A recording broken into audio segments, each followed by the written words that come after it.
ayyuhan nas tubu ilallahi wastaghfiruh fa inni atubu ilallahi fil yaumi mi'ata marrah. Wahai manusia, bertaubatlah kepada Allah dan beristighfarlah kepadanya. Sesungguhnya aku bertaubat dan beristighfar kepada Allah dalam sehari 100 kali. Nah, ini hadis ini jelas sekali, sangat jelas bahwasanya Rasulullah Shallallahu Alaihi Wasallam memerintahkan kita untuk bertaubat dan memperbanyak istighfar. Bahkan beliau Shallallahu Alaihi Wasallam memberikan perbandingannya dengan diri beliau. Kita ketahui bahwasanya beliau Rasulullah Shallallahu Alaihi Wasallam adalah manusia yang maksum, tidak pernah salah, manusia yang paling mulia, manusia yang diampuni dosa-dosanya yang telah lalu dan yang akan datang, manusia yang Allah jamin surga kepadanya. Tapi beliau masih bertaubat 100 kali di dalam sehari. Kata Imam Nawawi rahimahullah taala, nahnu ilal istighfari wat taubati ahwaj. Kita kepada istighfar dan kepada taubat itu kita lebih butuh. Karena di sini Rasulullah Shallallahu Alaihi Wasallam memberikan bandingannya dengan diri beliau Shallallahu Alaihi Wasallam. Maka para jamaah salat isya dan salat tarawih di bulan Ramadan ini kita masih awal-awal, masih 10 hari pertama. Nanti kita menuju 10 hari pertengahan, kemudian 10 hari terakhir. Nah, masih ada beberapa waktu lagi. Maka kita manfaatkan bulan Ramadan ini, kita perbanyak taubat dan istighfar kita kepada Allah Subhanahu wa taala. Karena memang itulah kita diperintahkan. Karena Rasulullah Shallallahu Alaihi Wasallam mengetahui bahwasannya kullu bani Adam khata wa khairul khata'ina tawwabun. Ya, kita semua ini adalah pendosa. Kita semua ini adalah pelaku maksiat. Kita pasti punya salah, pasti punya dosa. Maka Allah Subhanahu wa taala dan juga Rasulullah Shallallahu Alaihi Wasallam memerintahkan kita untuk bertaubat dan memperbanyak istighfar kepada Allah Subhanahu wa taala. Adapun alasan lainnya, ya, di samping alasan bahwasannya kita adalah manusia yang pasti bermaksiat dan pasti berdosa, alasan lainnya adalah Allah Subhanahu wa taala tidak pernah memerintahkan kita untuk menjadi hamba yang suci, hamba yang tidak pernah berbuat dosa. Enggak pernah. Allah Subhanahu wa taala di dalam firman-firman-Nya tidak pernah menjelaskan itu, tidak pernah memberikan perintah seperti itu. Akan tetapi Allah Subhanahu wa taala memerintahkan kita untuk menjadi hamba yang terus bertaubat dan memohon ampun kepadanya. Bahkan di dalam sebuah hadis Rasulullah Shallallahu Alaihi Wasallam menjelaskan, bersabda di hadapan para sahabatnya, laulam tuznibu, seandainya jika kalian tidak berbuat dosa, la dhahaballahu bikum, Allah pasti akan meninggalkan kalian, wala jaa biqaumin yudznibun, kemudian Allah akan mendatangkan kaum yang baru yang mereka itu berdosa, fayastaghfirunallah, kemudian mereka ini memohon ampun, beristighfar kepada Allah, fayaghfirulahum, kemudian Allah mengampuni mereka. Jadi memang itulah tujuan Allah Subhanahu wa taala itu, agar kita perbanyak taubat dan istighfar kita kepada Allah. Maka kita perbanyak taubat dan istighfar kita. Ini adalah kesempatan yang para ulama rahimahumullah mereka menjelaskan, ini adalah kesempatan sekali seumur hidup, yaitu kita berada di bulan Ramadan. Karena belum tentu kita nanti bertemu dengan bulan Ramadan selanjutnya. Kita manfaatkan untuk perbanyak taubat kita, istighfar kita kepada Allah Subhanahu wa taala. Seandainya masih ada di dalam hati kita yang menghalangi, yang menahan kita sehingga kita berlama-lama tidak bertaubat, berlama-lama tidak memperbanyak istighfar kepada Allah Subhanahu wa taala, maka kita renungkanlah apa yang menjadi penghalangnya itu. Apakah karena kita merasa banyaknya amal yang sudah kita kerjakan sehingga kita merasa tenang, kita merasa aman, kita merasa akan dimasukkan ke dalam golongan orang-orang yang akan dimasukkan ke dalam surga oleh Allah? Apakah itu? Ingatlah dengan sabda Nabi Shallallahu Alaihi Wasallam, lan yudkhilu ahadan minkum amaluhul jannah, wala yujiruhu minan nar. Tidak akan bisa amalan seorang hamba itu memasukkan pelakunya ke dalam surga, wala yujiruhu minan nar, dan mencegahnya dari neraka. Kemudian para sahabat bertanya kepada Rasulullah, wala anta ya Rasulullah, apakah engkau juga wahai Rasulullah? Kemudian dijawab oleh Rasulullah Shallallahu Alaihi Wasallam, wala ana, ya saya juga. illa an yataghammadani Allahu bifadlin wa rahmatin, kecuali orang-orang yang Allah karuniakan kemuliaan dan juga rahmatnya. Banyaknya amal belum tentu bisa mengamankan diri kita bahwasanya amal-amal itu diterima oleh Allah dan juga dosa-dosa kita diampuni karena amal-amal itu, belum tentu. Jamaah salat Isya dan salat tarawih azanallahu wa iyyakum, apalagi yang mencegah kita?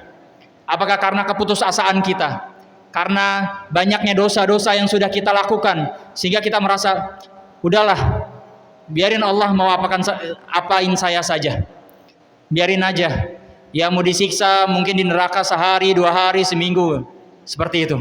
Putus asa. Apakah karena itu kita mencegah sehingga kita melambat-lambat taubat dan istighfar kita? Maka kita ingatlah firman Allah Subhanahu wa taala, "Qul ya ibadiyalladzina asrafu ala anfusihim." Katakanlah wahai hamba-hambaku yang mereka telah melampaui batas terhadap diri mereka, yaitu mereka orang-orang yang bermaksiat kepada Allah. La taqnatu min rahmatillah. Janganlah kalian berputus asa dari rahmat Allah. Perintah Allah langsung, janganlah kalian berputus asa dari rahmat Allah.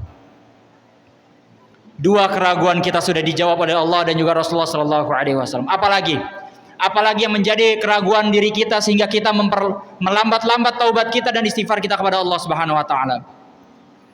Atau sebab atau alasan yang ketiga ini yang mungkin masih ada di dalam hati kita, menjadi penyakit di dalam hati kita, yaitu kita masih mencintai kemaksiatan itu. Kita masih enggan untuk meninggalkan kemaksiatan itu. Maka ini yang mungkin masih menjadi penyakit di dalam hati kebanyakan di antara kita, yaitu kita enggan untuk meninggalkan kemaksiatan itu. Jamaah salat Isya dan salat tarawih azanallahu wa iyyakum. Di dalam hal ini hendaklah kita takut akan ancaman Allah Subhanahu wa taala di dalam firman-Nya, A'udzubillahi minasyaitonirrajim, "Falamma nasu ma dzukkiru bih, fatahna 'alaihim abwaaba kulli syai'." Maka ketika mereka telah lupa terhadap apa yang diperingatkan kepada mereka, agar mereka terus bertakwa kepada Allah, agar mereka terus memperbanyak taubat dan istighfar kepada Allah, mereka lupa. Fatahna 'alaihim abwaaba kulli syai', maka kami bukakan pintu-pintu dari segala penjuru. Kami berikan kemudahan untuk mereka berbuat maksiat. Hatta idza farihu bima utu, sampai ketika mereka sedang berada di tengah-tengah maksiat itu, mereka sedang berfoya-foya, bersenang-senang di dalam maksiat itu, akhadnahum baghtah fa idzahum mublisun, maka kami ambil mereka secara tiba-tiba, maka saat itu juga mereka akan menjadi hamba yang berputus asa. Kenapa mereka berputus asa? Karena Allah Subhanahu wa taala berfirman, "Laisatit taubatu lil ladzina idza fa'alu fahishatan aw zalamu anfusahum." Bukanlah taubat, ya taubat tidak akan diterima dari orang-orang yang ketika mereka sedang melakukan kemaksiatan, mereka sedang melakukan perbuatan yang keji, yang kemudian saat itu juga datang kematian kepada mereka. Kemudian mereka barulah berkata, "Inni tubtul an." Sesungguhnya aku bertaubat kepada Allah sekarang. Jadi mereka sedang berbuat maksiat, kemudian datang ajal menjemput mereka. Barulah mereka mengatakan, "Ya, aku bertaubat sekarang." Maka tidak ada taubat yang diterima dari orang-orang yang demikian. Jamaah salat Isya dan salat tarawih, a'azanallahu wa iyyakum. Maka bertaubatlah dan beristighfarlah kepada Allah Subhanahu wa taala, terutama kita sekarang berada di bulan Ramadan, bulan yang memang di dalamnya Allah limpahkan rahmat dan maghfirah dan ampunannya. Bahkan Rasulullah sallallahu alaihi wasallam mendoakan orang-orang yang ketika dia itu mendapatkan bulan Ramadan, dan ketika bulan Ramadan pergi meninggalkannya, dia masih belum diampuni oleh Allah Subhanahu wa taala. jamaah salat Isya dan salat tarawih azanallahu wa iyyakum. Janganlah berputus asa dari rahmat Allah dan ampunan Allah Subhanahu wa taala. Imam Nawawi rahimahullahu taala berkata, seandainya ada seseorang yang berdosa 100 kali, 1000 kali, bahkan lebih dari itu, yang kemudian dia bertaubat kepada Allah dengan taubatan nasuha, dengan sebenar-benarnya taubat, maka pasti Allah akan mengampuni dosa-dosanya dan menerima taubatnya. Mungkin itu saja yang bisa disampaikan. Semoga kita termasuk dari hamba-hamba Allah yang selalu memperbanyak taubat dan istighfar kepadanya, dan hamba-hamba Allah yang diampuni dosa-dosanya dan diistiqomahkan di atas ketaatan, dan semua amal-amal kita diterima oleh Allah Subhanahu wa taala. Aqulu qouli hadza wa astaghfirullahaladzim wa lakum wa sallallahu ala Muhammad wa ala alihi wa sahbihi wa sallam. Subhanakallahumma wa bihamdika asyhadu an la ilaha illa anta astaghfiruka wa atubu ilaik. Walhamdulillahi rabbil alamin. Wassalamu alaikum warahmatullahi wabarakatuh.